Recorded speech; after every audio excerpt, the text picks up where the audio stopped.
मेरा नाम आरुषि है। ये कहानी मेरी बेटी अदिति और उसकी ज़िंदगी पर है। मैं बिजनौर के एक छोटे से कस्बे की रहने वाली हूँ। जब मैं विधवा हुई तो मेरे माँ बाप ने मेरी दूसरी शादी कर दी। एक ऐसे व्यक्ति से कर दी जिसका पहले से ही एक बेटा था और मेरे पास भी एक बेटी थी। अब मेरा बेटा और बेटी एक ही कमरे में सोते थे, मगर सुबह उठते ही मेरी बेटी बेड की चादर दिन प्रतिदिन चेंज कर देती। फिर मुझसे छुप छुप कर पुरानी चादर धोती और खुद नहाने चली जाती। कई बार तो मेरी बेटी बेहोश भी हो जाया करती थी। वो दिन ब दिन बहुत कमज़ोर होती जा रही थी। एक दिन सुबह उठकर मैं जल्दी से बेटी के कमरे में चली गई, मगर आगे का माहौल देखकर मैं शर्म से पानी पानी हो गई। दिल से एक यही बात निकली कि भगवान ऐसा मंजर कभी किसी माँ को न दिखाए, क्योंकि वहाँ मेरी बेटी और बेटा। मैं शादी के 2 साल बाद ही विधवा हो गई थी। उस वक्त मेरी उम्र 18 साल थी, क्योंकि मेरे माँ बाप ने मेरी शादी 16 साल की उम्र में ही कर दी थी। मैं अपने माँ बाप की इकलौती बेटी थी, मगर मुझे ऐसा लगता था मैं उन पर एक बहुत बड़ा बोझ हूँ, मानो जैसे कि मैं उनकी बेटी ही नहीं थी। मेरे पैदा होने के बाद ही मेरी माँ कोई खुशी नहीं देख पाई थी और मेरे पिता, उनको तो बेटे की बहुत चाहत थी, इसीलिए वो मुझे नापसंद करते थे और हमेशा ही मुझसे अलग रहते थे। मुझे दिल से प्यार नहीं करते थे। वो मुझे अपना मानते भी नहीं थे और मुझ पर बहुत गुस्सा करते थे। कुछ ख़ानदानी सख्तियों की वजह से मेरे पिता दूसरी शादी भी नहीं कर सके। बस इसी कारण वो मुझसे बहुत नफ़रत करते थे। हर वक्त मुझसे सख्ती से ही बात करते थे और इसी वजह से उन्होंने मेरी शादी भी जल्दी ही करवा दी थी। मेरा पति सरकारी स्कूल में एक शिक्षक था। हमारी एक 3 साल की बेटी भी थी, मगर एक दिन विद्यालय से आते हुए रास्ते में उनका एक्सीडेंट हो गया और मौके पर ही उनकी मृत्यु हो गई। वो भी मेरा साथ छोड़ गए। वो दिन मेरे लिए किसी कयामत से कम नहीं था। मुझ पर तो परेशानियों के पहाड़ ही टूट पड़े थे। कुछ दिन गुजरने के बाद मेरे सास ससुर ने भी मुझे मेरे माँ बाप के घर भेज दिया। शायद उन पर भी मैं बोझ ही थी। वो भी मुझे अच्छा नहीं समझते थे। उनके ख्याल से मैं मनहूस औरत थी। मैंने ही जैसे उनके बेटे को मार दिया हो। फिर मैं चुपचाप अपने माँ बाप के साथ उनके घर आ गई। मेरे माँ बाप ही मुझे बोझ ही समझते थे। मैं अपनी बेटी को सीने से लगाकर अकेले अकेले बहुत रोती थी। फिर कुछ दिन बाद मेरे माँ बाप ने मेरी दूसरी शादी कर दी, एक ऐसे व्यक्ति से जिसका पहले से ही एक बेटा था और मेरे पास भी एक बेटी थी।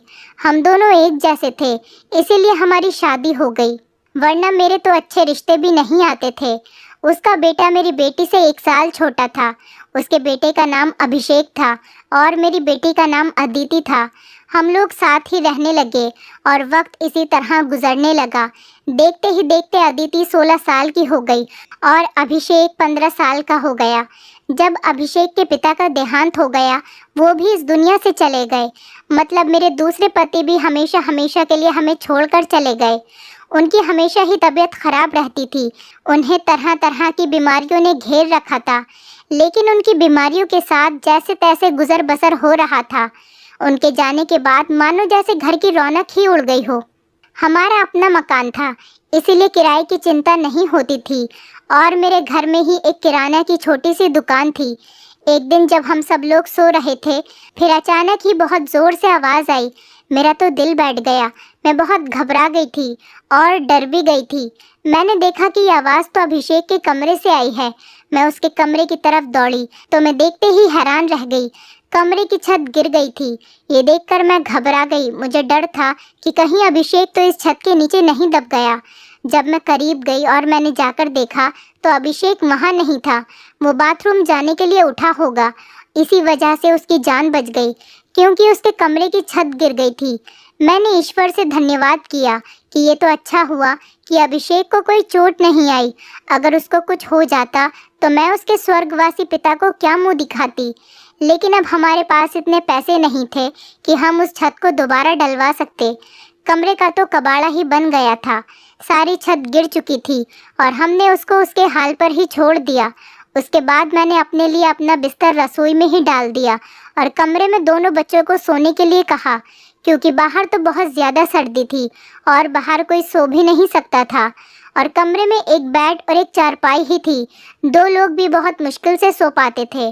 अब वो दोनों एक ही कमरे में सोते थे। मजबूरी थी, क्या कर सकते हैं।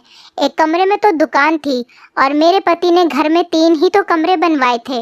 यूँ तो हम 3 लोगों के हिसाब से कमरे ठीक थे, लेकिन एक कमरा दुकान के लिए भी तो ज़रूरी था। अब मजबूरी थी, क्या कर सकते थे, गुजारा तो करना ही था। एक दिन मेरा बेटा बेटी के कमरे में सोया तो सुबह सुबह कुछ ऐसा हुआ कि मैं चकित रह गई। अभिषेक तो सवेरे उठकर नाश्ता करने भी बैठ गया था, जबकि अदिति अभी तक सो रही थी। वो तो इतनी देर तक नहीं सोती थी, लेकिन आज वो इतनी देर तक क्यों सो रही थी? उसकी आदत थी कि वो सुबह जल्दी उठ जाया करती थी। मैंने उसको आवाज़ भी दी तो वो उठ नहीं रही थी। थोड़ी देर के बाद मैंने उसके कमरे में जाकर उसको देखा तो पता चला कि वो बेहोश हो चुकी थी। मैं बुरी तरह से घबरा गई थी कि उसको क्या हो गया। मैंने फ़ौरन ही अभिषेक को बोला कि पास के ही डॉक्टर को घर बुला लाओ। डॉक्टर घर पर आया तो डॉक्टर ने कहा कि ये बेहोश हो गई है। लड़की काफ़ी कमज़ोर है, खून की भी कमी है। कोई भारी काम इससे मत करवाना, बस आराम ही करवाना। फल, अच्छा खाना वगैरह खिलाइए, ठीक हो जाएगी।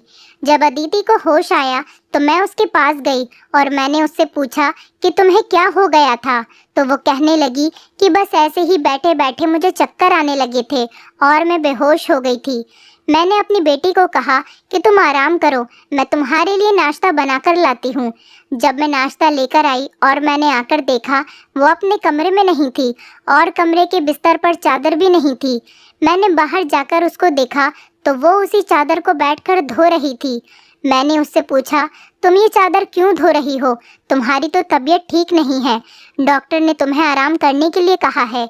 मैं उस पर बहुत चिल्लाई और कहा कि यहाँ से उठो, अपने कमरे में जाओ और नाश्ता करो, कुछ खाओ पियो, तभी तो ठीक हो जाओगी। उसने कहा, नहीं नहीं, मुझे ये चादर ज़रूर धोनी है। बिस्तर पर बिछाने के लिए हमारे घर में एक ही तो चादर है। मैंने कहा कि अचानक से ये चादर धोने का भूत तुम्हारे सर पर क्यों सवार हो गया है? इतनी तो चादर गंदी नहीं थी जो तुम उसको धोने के लिए बैठ गई। छोड़ दो इसे, मैं खुद इस चादर को धो दूंगी, उठो यहाँ से। उसने मेरी बात नहीं मानी और चादर को छत पर सुखाने के लिए चली गई। उसके बाद ही उसने नाश्ता किया। फिर थोड़ी देर के लिए वो सो गई और अभिषेक भी काम पर जा चुका था। उसको सिर्फ मैंने हाई स्कूल तक ही पढ़ाई करवाई थी और वो एक कपड़े की दुकान पर काम करता था। वो बहुत ही मेहनती था। घर वाली दुकान तो मैं खुद ही चला लिया करती थी। वैसे भी उस दुकान में ज़्यादातर बच्चे ही आते थे। दिन इसी तरह से गुजर गया। उस दिन अभिषेक ने मुझसे कहा, आज मैं खाना खाकर आया हूँ। वो देर से आया था और अदिति भी पहले से ही कमरे में सो चुकी थी। वो भी जाकर कमरे में सो गया। मैंने भी रसोई में अपनी चारपाई डाल रखी थी। जगह बदलने की वजह से मुझे नींद नहीं आ रही थी। मैं अपने पति को याद ही कर रही थी। दूसरा पति मेरा बहुत अच्छा था, मेरा बहुत ख्याल रखता था। उसने कभी भी मुझे पहली शादी का ताना नहीं दिया था और मेरी बेटी को वो हमेशा अपनी ही बेटी समझता था। और मैंने भी अभिषेक को कभी नहीं बताया था कि वो मेरा सौतेला बेटा है। उसने भी मुझसे अपने हिस्से का प्यार ले लिया था। वो मुझे सगी माँ से भी ज़्यादा प्यार करता था और मेरा कहना भी मानता था। वो उस घर में अकेला ही मर्द था। वो हमारा इकलौता ही सहारा था, वरना हम 2 औरतें कहाँ जाती। काम भी अच्छे तरीके से कर रहा था। मैंने उससे कहा भी था कि वो आगे की पढ़ाई प्राइवेट पढ़ ले, क्योंकि अगर उसके पास कोई अच्छी डिग्री होगी तो नौकरी भी अच्छी मिल जाएगी। वो मेरी बात मान लेता था। सुबह सुबह फिर से कुछ ऐसा हुआ कि मैं हैरान रह गई। अदिति फिर से बेहोश हो चुकी थी और इस बार तो उसकी शक्ल देखकर लग रहा था जैसे उसके जिस्म का सारा खून ही खींच लिया गया हो। वो बिल्कुल पीली पड़ गई थी। फिर मैंने डॉक्टर को बुलवाया। डॉक्टर ने वही बात कही कि मैंने आराम करने को कहा था। इसको खाने में क्या खिलाया था आपने? मैंने उनको सारी बात बताई। मैंने कहा कि वही दाल सब्जी खिलाई थी और फल भी खिलाए थे। पूरा दिन कोई काम भी नहीं करवाया था। तो डॉक्टर ने कहा कि दोबारा से कैसे इतनी कमज़ोरी हो गई। आप इस बात को सीरियस लीजिए, नहीं तो आपकी बेटी की जान को खतरा हो सकता है, क्योंकि इस तरह से अचानक बेहोश हो जाना और कई घंटों तक बेहोश रहना कोई मामूली बात नहीं। डॉक्टर ने सख्ती से सारी बात बताई और कुछ देर बाद वो चले गए। फिर जब अदिति को होश आया तो मैंने उससे कहा कि तुमने फिर से अब कोई काम किया तो मुझसे बुरा कोई नहीं होगा। लेकिन थोड़ी देर बाद जब मैं उसके कमरे में दोबारा गई तो मैं ये देखकर हैरान हो गई कि वो क्या कर रही है। वो तो फिर से बेड की चादर को धो रही थी। इस बार मैं उसे दूर से देख रही थी, क्योंकि जो भी वो कर रही थी वो सब कुछ मामूली नहीं था। वो बेहोशी से उठकर चादर को धोना शुरू कर देती थी। ये सब क्या हो रहा था? वो ये सब क्यों कर रही थी? जब से मेरे बेटे ने उसके कमरे में सोना शुरू किया था, तभी से वो ऐसा कर रही थी, और बेहोश भी तभी से हो रही थी। अभिषेक उसके लिए था तो सौतेला भाई, लेकिन बचपन से दोनों एक साथ ही पले बड़े हैं। उन दोनों में तो सगे भाई बहनों जैसी मोहब्बत थी। फिर ऐसा क्या हो रहा था? मेरी बेटी की तबीयत दिन ब दिन क्यों खराब होती जा रही थी? मैं रोती और सोचती रहती कि ये सब कुछ क्या हो रहा है। एक औरत कमज़ोर तब होती है जब वो बच्चे पैदा करती है, तो उसके अंदर बिल्कुल भी ताकत नहीं रहती। लेकिन जवान लड़कियां यूँ बेहोश होने लगे, ये तो कोई नॉर्मल बात नहीं थी। दूसरे ही दिन उसने चादर धोकर छत पर सुखाई। वो आसपास भी उसे ही देख रही थी कि जैसे मैंने उसे देखा तो नहीं है। मैं रसोई की खिड़की से ये सब कुछ देख रही थी। मैंने भी उसको ऐसा एहसास नहीं होने दिया जैसे मैं उसको देख रही हूँ। लेकिन मेरी बेटी क्या कर रही थी? वो फिर से बिस्तर पर आकर लेट गई और उसने अपने ऊपर वाली चादर को ओढ़ लिया ताकि मुझे कुछ पता न चले नीचे वाली चादर है या नहीं। ये मुझे नहीं पता था। मैंने उसको नाश्ता करवाया और दवाई दी। दुकान अच्छी नहीं चल रही थी। हमारी दुकान पर कोई बड़ा ग्राहक नहीं आता था। सिर्फ बच्चे ही गोलियां और टॉफियां लेने आते थे, जो 5-10 रुपए देकर चले जाते। इसी तरह से तो काम नहीं चलने वाला था। मैं बहुत परेशान थी, लेकिन ये बात मैंने अपने बच्चों को कभी नहीं बताई। अभिषेक को भी कुछ नहीं बताया, क्योंकि वो पहले से ही नौकरी कर रहा था। अब अगर ऐसे में ये बात बता देती तो वो और भी ज़्यादा परेशान हो जाता। लेकिन मैं खुद बहुत परेशान हो गई थी। ऊपर से डॉक्टर ने कहा था बेटी को अच्छी चीज़ें खिलाओ, लेकिन घर में तो दाल रोटी के भी पूरे पैसे नहीं हो रहे थे। घर का खर्चा करना बहुत मुश्किल हो रहा था। लेकिन एक दिन कुछ बहुत ही अजीब हुआ। मैंने अपने बेटे अभिषेक और अदिति को कुछ ऐसी बातें करते हुए सुना जिनकी मुझे बिल्कुल भी समझ नहीं आई। मेरे बेटे ने कहा, ये तुमने तो अभी से ही अपनी तबीयत खराब कर ली है। इस तरह तो नहीं चलेगा। अगर तुम्हें इतनी परेशानी हो रही है तो फिर हम ये सब नहीं कर सकते। मेरी बेटी ने कहा कि नहीं, मुझे ये काम करना है। इसी तरह के मौके बार बार नहीं मिलते हैं, और मुझे क्या पता था कि मेरे साथ ये सब कुछ हो जाएगा। मुझे तो पता ही नहीं था कि मेरे अंदर इतनी भी ताकत नहीं है। मेरे बेटे ने कहा कि अब तो तुम्हें पता है ना, मैं तुम्हारी ज़िंदगी को दांव पर नहीं लगा सकता। तो मेरी बेटी का कहना था कि नहीं, सिर्फ 2-4 हफ्तों की बात है, उसके बाद ये मौका नहीं मिलेगा। ये सब क्या हो रहा था? मुझे कुछ समझ नहीं आ रहा था। ये दोनों क्या बातें कर रहे हैं? एक दिन तो मैंने कुछ ऐसा देखा जिसको देखकर मैं दंग रह गई। सुबह सुबह ही मेरी बेटी ने चादर को फिर से धोकर छत पर सुखा दिया, और वो एक तरफ खड़ी होकर उल्टी कर रही थी। मैंने कहा कि क्या हो गया है तुम्हें? वो घबरा गई और कहने लगी कि अचानक से मेरा दिल खराब हो गया। मैंने कहा, क्या मतलब है इस बात का कि दिल खराब हो गया तुम्हारा? क्या खा रही हो तुम ऐसा, और चादर को बार बार क्यों धोती हो? क्या छुपा रही हो मुझसे? अगर मुझे पता चला कि तुमने कोई ऐसी वैसी हरकत की है जिससे मेरी और तुम्हारे बाप की इज्जत दांव पर लग गई, तो मैं तुम्हें कभी माफ़ नहीं करूँगी। मेरी बेटी हैरान हो गई। उसने कहा, माँ, आप किस तरह की बातें कर रही हैं? ऐसा कुछ नहीं है जैसा आप सोच रही हैं। लगता है आज आपने कोई फिल्म देखी है, या किसी ने आपके कान मेरे खिलाफ भर दिए हैं जो आप इस तरह की बातें कर रही हैं। मैं ऐसा क्यों करूँगी? और अगर मैंने इस चादर को धो दिया है तो क्या हो गया? चादर गंदी हो गई थी, बस इसीलिए धो दिया।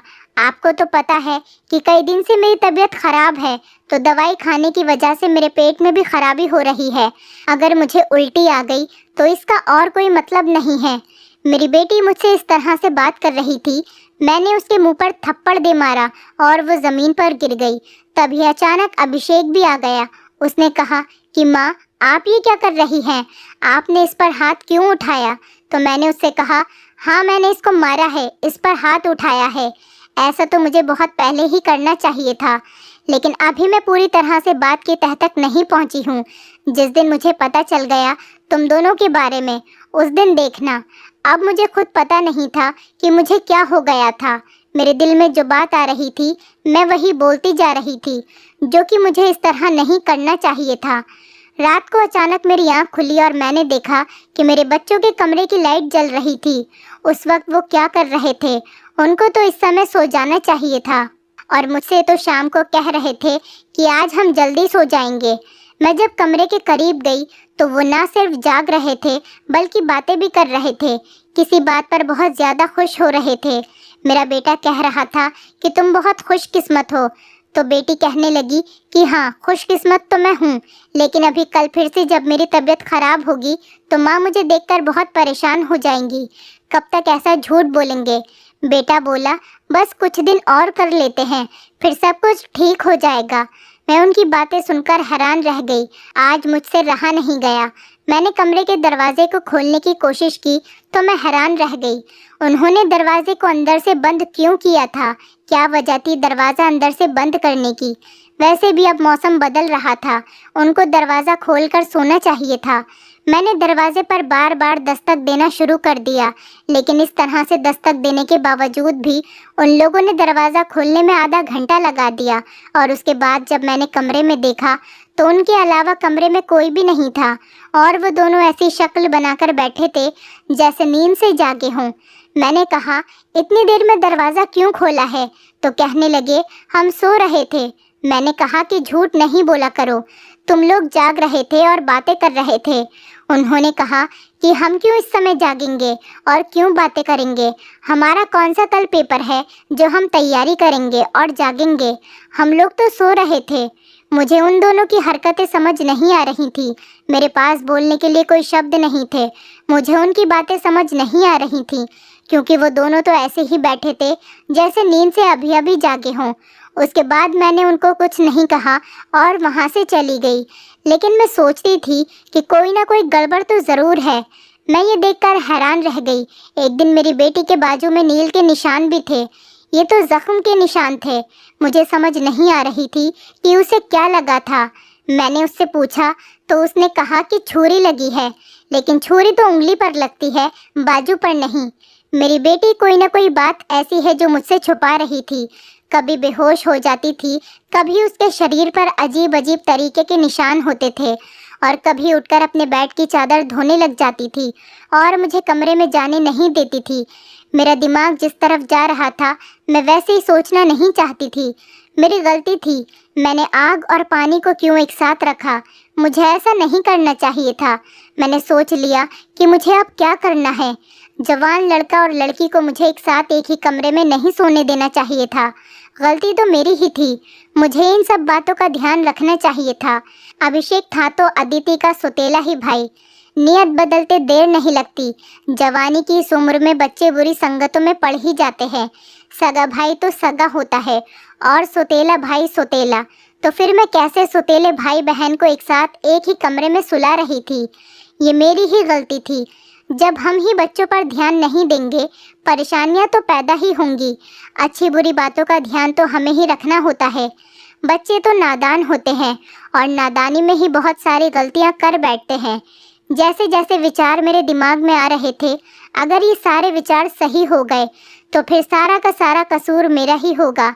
मैंने अपने बेटे और बेटी पर नज़र रखी थी। एक दिन मेरा बेटा बेटी को कोई चीज़ लाकर दे रहा था। मैं छुपकर उनकी बातें सुनने लगी। उसने कहा कि ये तुम्हारी दवाई है, इस परेशानी के लिए ये दवाई ले लो तो सब कुछ ठीक हो जाएगा। उसने मेरी बेटी को छुपाकर वो गोलियां दी। मैं परेशान हो गई कि ये किस चीज़ की गोलियां उसको दे रहा है। आखिर ऐसी क्या बात है जो परेशानी ये दोनों हल करना चाहते हैं और उसके बारे में मुझे नहीं पता।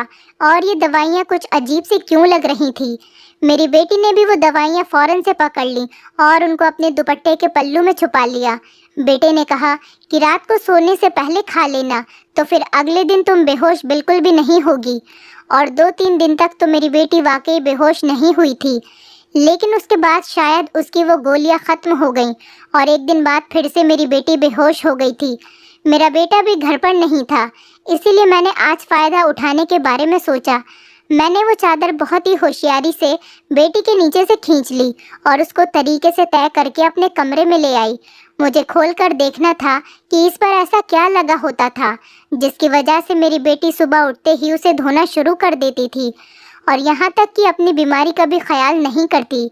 जब मैंने चादर को खोलकर देखा तो पहले तो मुझे कुछ नज़र नहीं आया, लेकिन जब मैंने ध्यान से देखा तो ये देखकर मैं हैरान रह गई कि उस चादर पर सफ़ेद सफ़ेद बाल थे और पूरी चादर बालों से भरी हुई थी।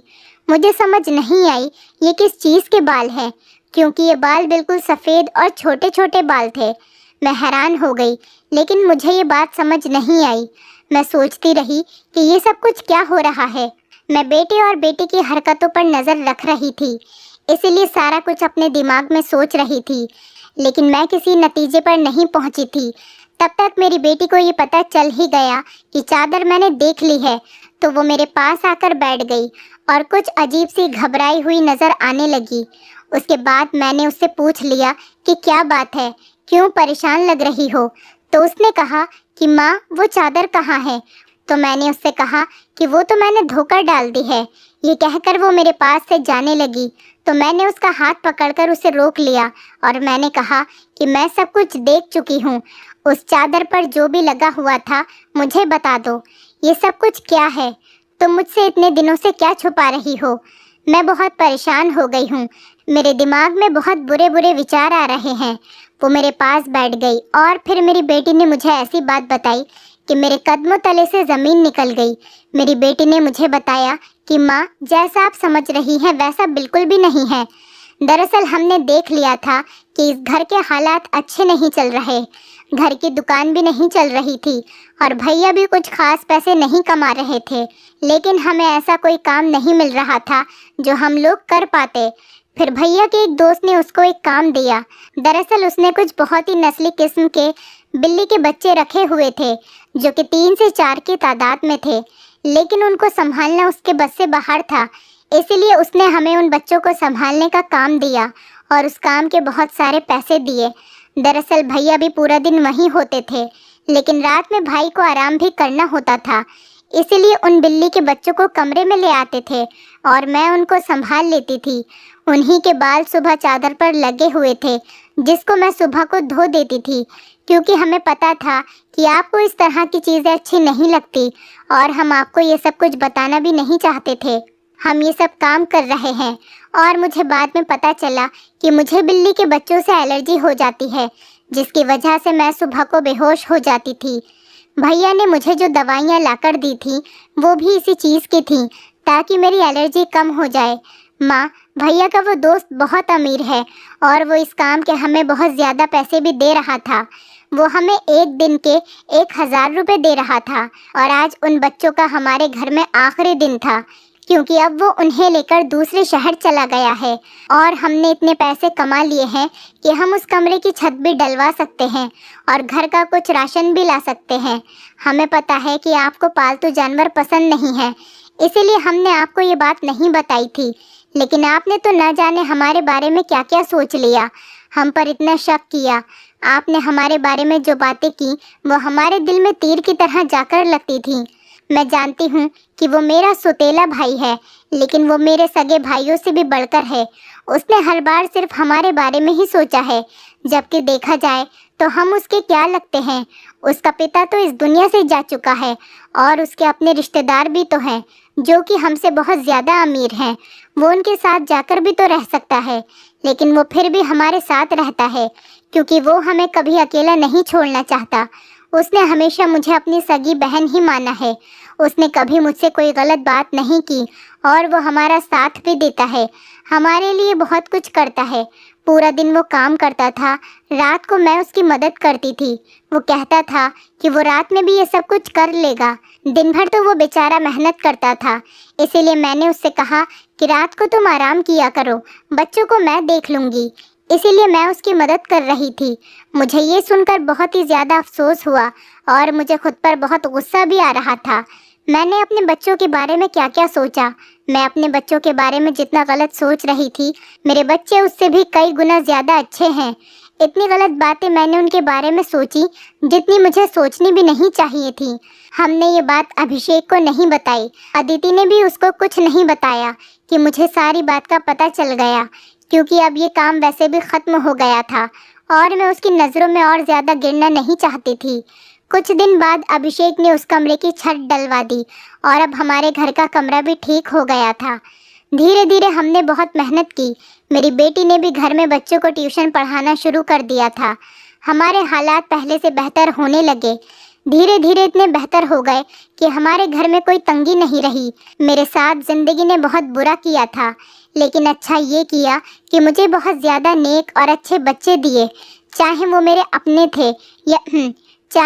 अपने थे या पराए। ईश्वर की कृपा से मेरे दोनों बच्चे बहुत ही मेहनती हैं और इस बात को समझते हैं कि अभी उनकी मेहनत के दिन है। हाथ पर हाथ रखकर नहीं बैठ सकते, क्योंकि उनके सर पर पिता का साया नहीं था और मैं भी कुछ खास कर नहीं सकती थी। इस बात का उनको एहसास था और ये एक बहुत बड़ी बात है। ईश्वर की कृपा है कि अब सब कुछ ठीक हो गया। ऊपर वाले का लाख लाख शुक्र हुआ। जैसा मैं सोच रही थी वैसा कुछ नहीं हुआ, लेकिन ऐसा हो भी सकता था। अगर ऐसा होता तो मैं कहाँ जाती। बस आखिर में इतना कहना चाहूँगी, जो ऊपर वाला चाहता है होता वही है।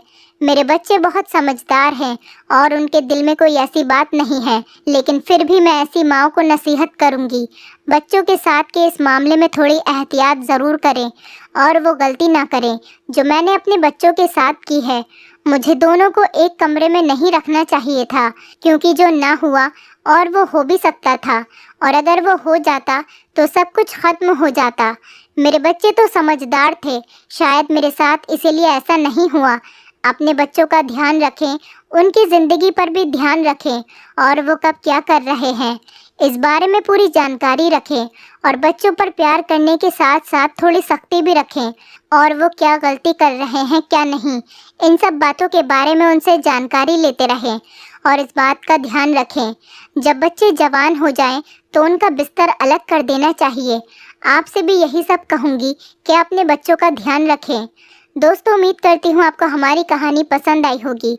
कहानी पसंद आई है तो वीडियो को लाइक करें, चैनल पर नए हैं तो चैनल को सब्सक्राइब करें, और हाँ, नोटिफिकेशन बेल को ज़रूर दबाएं ताकि अगली अपडेट सबसे पहले आपको मिले।